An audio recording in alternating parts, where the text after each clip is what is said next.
I was just talking about more or less my experience Yeah. what happened to me. You know? Okay. All right. I mean, you can talk about it if you want. Whatever you like. Okay, well, I could just recall moments in Potsdam where, you know, I felt really isolated or just alone. But then I, too, realized that I needed to step out and just meet more people and just get accustomed to different things, whether it be food, clothes, music, just all around anything.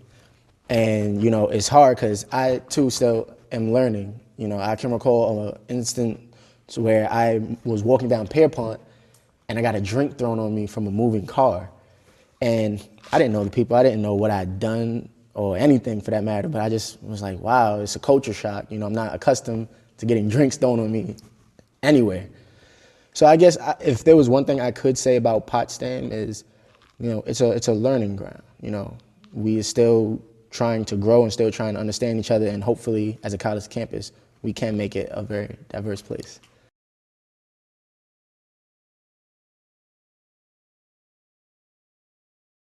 Potsdam is diverse, and especially because it draws from all over New York. I am from a very rural area, and there were a lot of instances when I first got to college where I wasn't used to certain cultures and certain things. I know definitely I had never seen any lesbians, gays, transgender, any of those things, and so that was a very new thing for me, and I had to overcome. I wouldn't. Maybe it was a fear, you know. I just because I didn't know, it was a fear of not knowing. And once I got to know these people, that was very cool. And then the same thing with different races, you know. I had come from a community where there was literally 3 black kids in my high school, and they were so assimilated to my white culture that I didn't really get to know any like real black culture. So as I got to know more people on campus here at SUNY Potsdam, I began to slowly pick up on things and learn a little bit more, and just be more understanding of where people are coming from. As a student in college, you begin to have an open mind, and a lot of the professors really push you to have an open mind to address a lot of like really strange topics, using religion, using race, using culture. And I think I just took that mindset in my class of talking about these difficult issues, you know, and then I was open. A lot of times I was quiet, and I always had open ears, you know what I mean? A lot of time people want to talk when they want to listen. I think I don't know if that works for everybody. I think a lot of times just listening to other people will really begin to help open your mind up to these different cultures and things that you don't understand. Because really that is what it is to me. It's just a fear of what you don't understand causes you to make guesses and do things that you don't know what you're talking about. And I think that's where a lot of these comments and the racist acts that have happened in the Potsdam community have come from.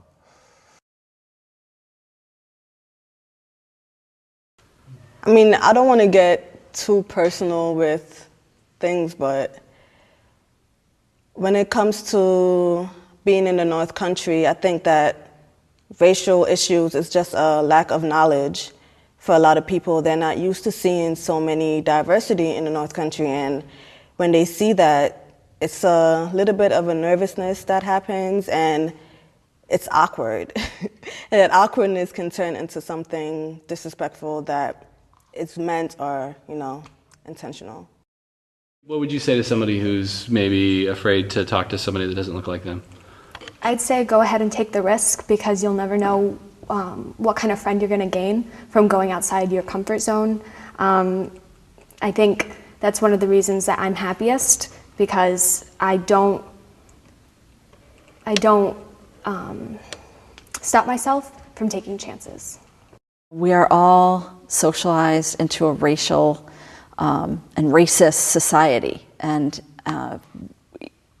everyone, no matter how open-minded or tolerant they think they are, is susceptible to this sea of messages and ideas that we are brought up in. And we all need to work continually to examine those things, to try and understand, and to try and interrupt those processes.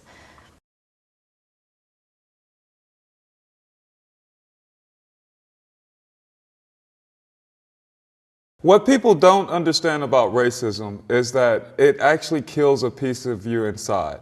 It actually takes something away from you, your self-esteem, your self-worth. It actually affects your psychology. your mental state, your well-being, your ability to know who you are, why you are, and how you are. It kills a piece of you inside. If anyone could feel racism for one moment, they would never take part of it. So if you're out there and you're taking part in racist acts or racist statements, stop. It's hurting someone, and you wouldn't want to know how that felt.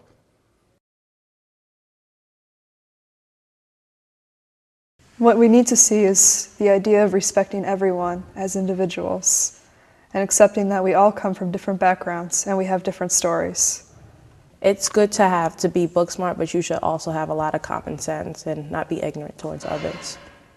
Get out there, know other people who aren't the same as you. Just be friends, just walk up to someone and say hi. I think sometimes we look at surface only and we don't look at the depth and we don't take the chance to get to know somebody who might turn out to be a really good friend to us.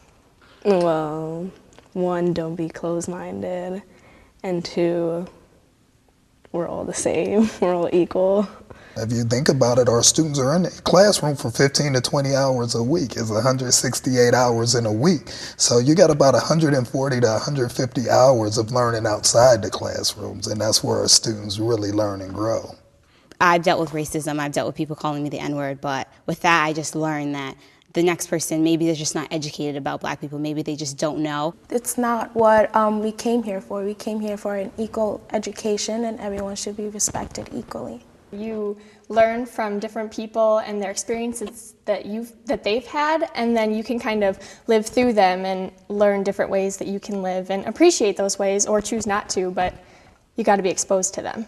We're all human, and I think to learn more about other people is to learn more about ourselves. Everyone is different, so you meet different people and you learn things that you need to know to progress in life. Everybody on this campus, no matter their skin tone, has grades that got them into this school. They're obviously smart enough that they don't need to be looked at like they're dumb, ignorant, stupid, any of that. No hay espacio para racismo aquí en SUNY Potsdam. I want to say just not here, not now. Diversity is strength. Diversity is power. What makes America great is diversity. Maya Angelou said, people may not always remember what you said, and they may not always remember what you did, but they'll definitely remember how you made them feel.